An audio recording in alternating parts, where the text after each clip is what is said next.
Map in front. So, Pat, look, the map in front. What was it? The sun never set. The sun never set on the British Empire, and now the British Empire has come home to us. I mean, you're a minority, Pat, down there. Do you know what I mean? You're one of the hated minorities.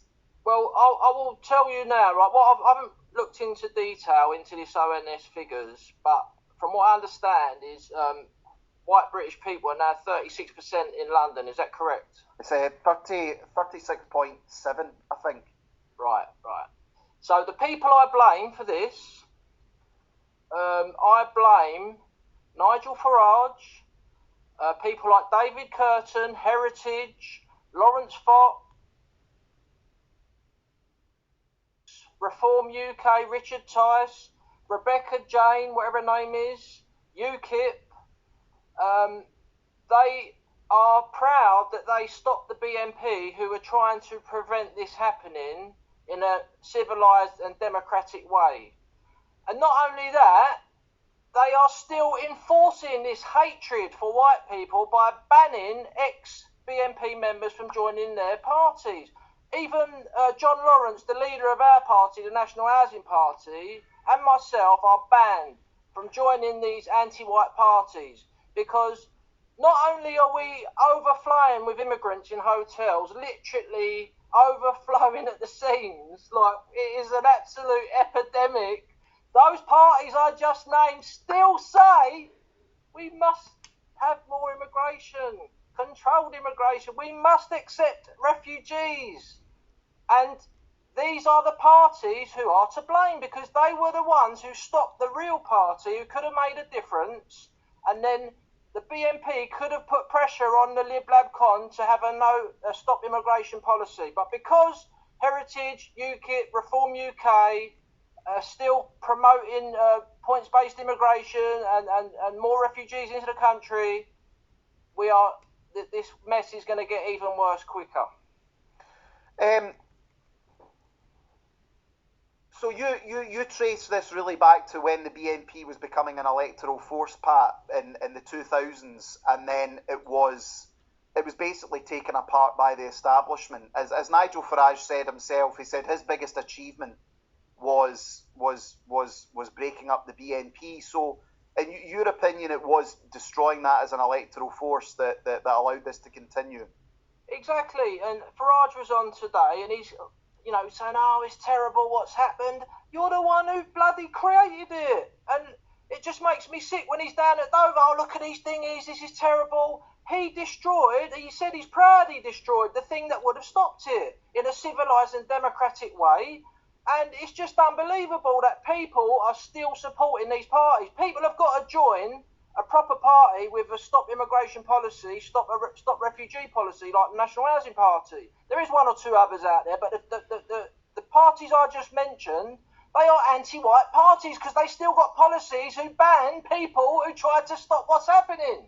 But Pat, is this not more of just like an internal sort of right-wing party argument? You know, is it not really that you know?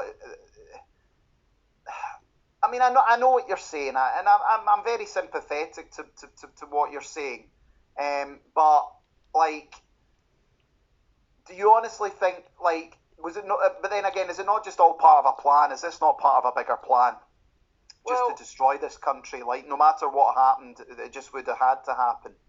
Well, personally, I think it's a lot to do with coincidence. It's a sort of pincer attack from communism and the banking system. The banking system want more and more people in the country to make money, and the false mortgage market keeps going up, and the communists want lots and lots of foreign people into the country to break down everything what makes a country strong, like Christianity and strong borders and strong families and things like that. So But we could have prevented this. Like, the BNP was in a position to do it, and Farage came along, promoted by the state, and all these other people, what's his name, David Curtin, all the people in UKIP now, Richard Tice, they're all like Farage people, and they all seem to think that. But they're hurting tonight though, Pat. You know, Nigel's talking about this. They're saying it's not good. You know, are you not just being a bit harsh here? You know, these are mainstream figures. Nigel Farage can reach people. You know, he can reach that Middle England sort of Tory voter. You know, a gobby, you know, Cockney like yourself. You're not. How are you going to go down well in the shires? You know. Why did he demonise, persecute, criminalise decent people who are trying to prevent what he's now crying about? And he still demonises them. They won't let any nationalists on the GB News. So I put a tweet out yesterday saying, how can Nigel Farage have John Bolton, the globalist warmonger, on his channel and claim to be anti-establishment? It's a laughing stock. And then people were saying to me, oh, you don't believe in free speech. You don't want John Bolton on there. I says, well, why doesn't Farage and GB News have some genuine nationalists on GB News? But you know, it's okay, fine. I get this. There's a lot of anger amongst people on the right. Where do we go from here? Is there any going? Where do we go from here? Because we've got a Conservative Party that's just basically given up, and a Labour Party that's chomping at the bit to get in, and people are struggling. Where do we go from here?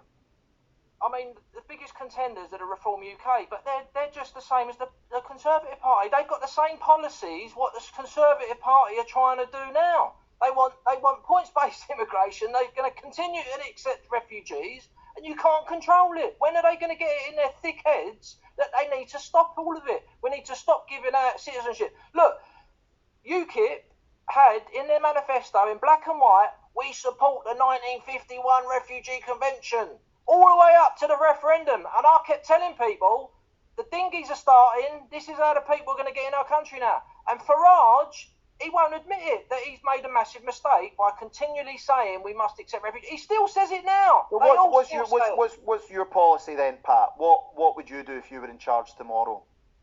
We need to leave the United Nations Refugee Convention.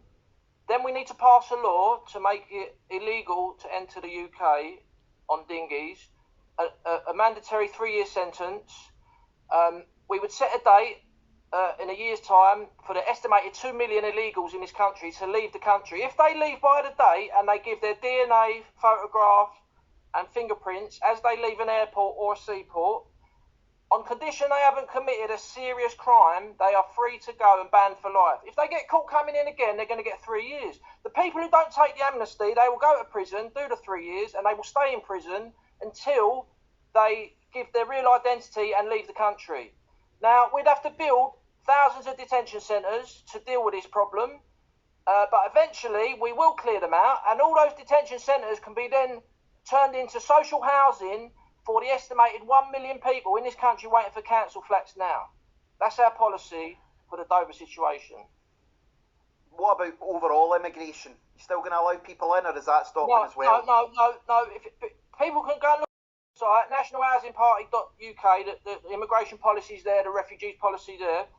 I've campaigned to stop permanent settlement immigration for 10 years. As people know, I was in the BNP since 2012, and we've got more or less the same policies. We do not need to give out UK passports to foreigners anymore. I don't understand why people think that we have to do that. We've let enough people into the country. Also, we need to ban foreign ownership of property, land and business, including the big football clubs. Also, people have been talking about all the hotels, all the government contracts that are given to the hotels for the dinghy divers. Now, a lot of them are foreigners, and our policy would cover that as well, because most of the English hotel owners, they don't want to give up their hotels for these people. I don't know if you've noticed, but I've been told that a lot of the hotel owners who have agreed to the government contracts, they're foreigners, and foreigners should not be allowed to own property in this country, or business or land. That is our policy. What are the chances of, as you say though, Pat, look, you can't even get on GB News. You're considered too toxic. I mean, and the left considers GB News this extreme right wing. Look, you're now a minority in your home city, right? You're a minority now in your own home city. Yeah. How is it possible to turn that around? Like when London is the seat of power, when London is where the action is, and white people are a hated minority. Well, like I said before, there's an estimated 2 million illegals in this country. And once, look, we're never going to get into power, let's be honest about that. We're a pressure group, yeah? So we need to put pressure on the parties above us, which are UKIP, the semi-establishment parties, UKIP, Reform, what's the other one, Heritage and Reclaim, yeah? But you never know what's going to happen. Like, things are about to get serious. In the next 2 years, as you know, David, the economy could collapse at any moment. And people are, they're not trusting the mainstream politicians anymore, and anything can happen. But all I'm doing is I'm doing something rather than sitting about and moaning. That's true. No, I know you are. You are. I welcome the question, and we're starting to grow. And to be honest with you, I wasn't expecting to do this because it was a bit of an accident how we started. I appreciate you coming on. And we're only 7 months old. We've got about 5 Twitter accounts. We've got a website. We've got quite a few members now. We've had 2 meetings in London, and we've got more meetings planned. And hopefully one day you'll speak at one of our meetings up north. You never know, we might get a branch in Scotland. But yeah, I mean, there is 1 or 2 other parties like ours. I'll say who it is. British Democrats, they got the same policies as ours. If people need to join either us or them, right, do not join Heritage, Reform or UKIP because they want more immigration and they want more refugees. Check their policies, because young Jack Thompson from UKIP, God bless his cotton socks, he keeps on biting at me on Twitter, and I've got to tell him his own manifesto to him, because I said to him, are you going to put a refugee in your house? And he was like, what are you talking about? I said, well, UKIP want more refugees.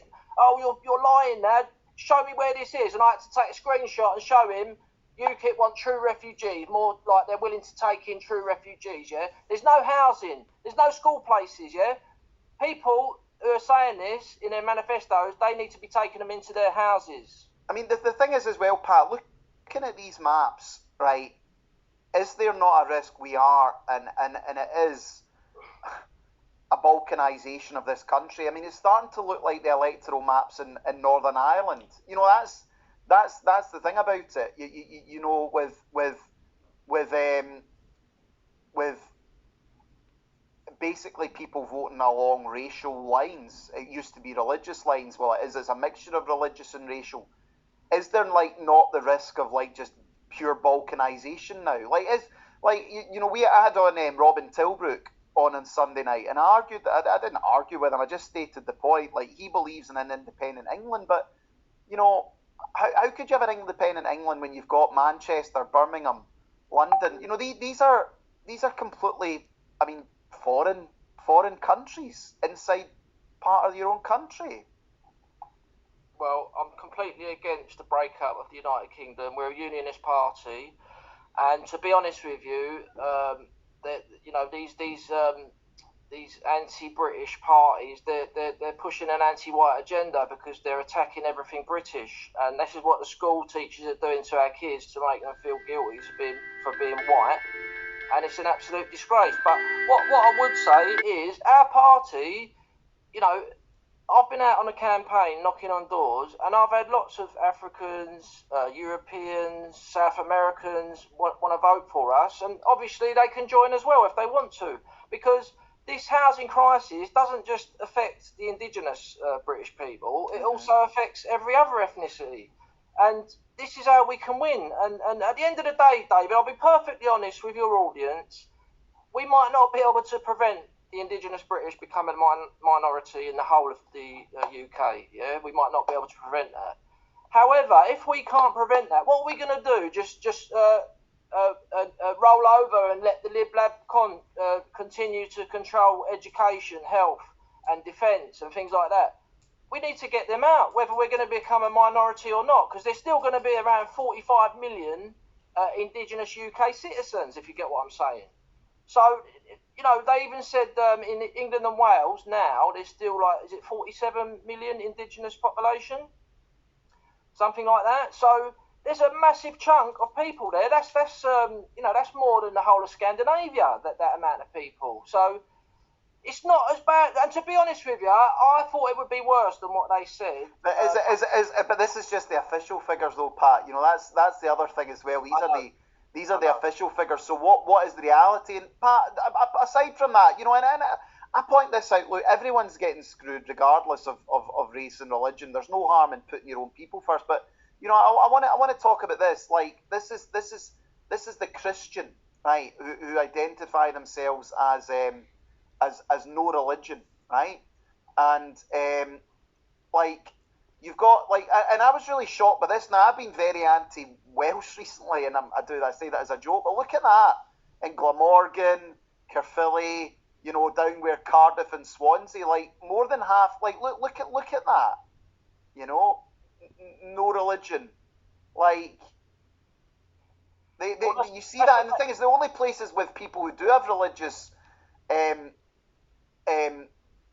affiliation are in the Muslim areas. So we're de-Christianising as a country. Well, our party is going to be pushing. We have quite a party to push to provide. We're starting a Bible study tomorrow night. NHP UK Bible. We'd love you. Paul will be leading, and we need to get to the Bible. Simple as that. Our society is breaking down, and I wonder why all these sections in schools and that is because of the breakdown of Christianity. Is that every people know that you can lead it back to Christianity and the breakdown of Christianity. And I can't believe that I've become a practicing Christian, because I've only been doing it since 2016. Because most of my life I turned my back on it. I was out chasing women, going out getting loaded and whatever. And when you take Christianity out of society, why not do that? Who's telling you not to? Yeah, and it is just frightening. Well, I know Odyssey. Yeah, there was a bit of a problem getting it set up. I do apologise, but we are here. We're on D Live. I mean, the established church thing is, can we even trust voting anymore? Look, Pat, you came on tonight. I really appreciate you coming on tonight. Like on the cuff. So I really appreciate that. No problem. Have you got anything else you'd like to say tonight, sir? Because I know you're passionate about this. Oh, thank you very much for inviting me on, Dave. And just please go and look at our website, nationalhousingparty.uk, or you can get me on Twitter at NHPUKofficial, or John Lawrence is at NHPUK leader. YouTube, NHPUK TV. Check us out, see what we're about. It's only 20 quid to join. Even if you just join, that's going to help us. And unfortunately, we do need money. And we're about to release our recruitment leaflet. We've got 20,000 leaflets we're going to be pumping out soon. And I'm sure you'll hear about it. I think I sent you a little practice one. Yeah. And it's all about housing. The house is the family as well. It's not just the house.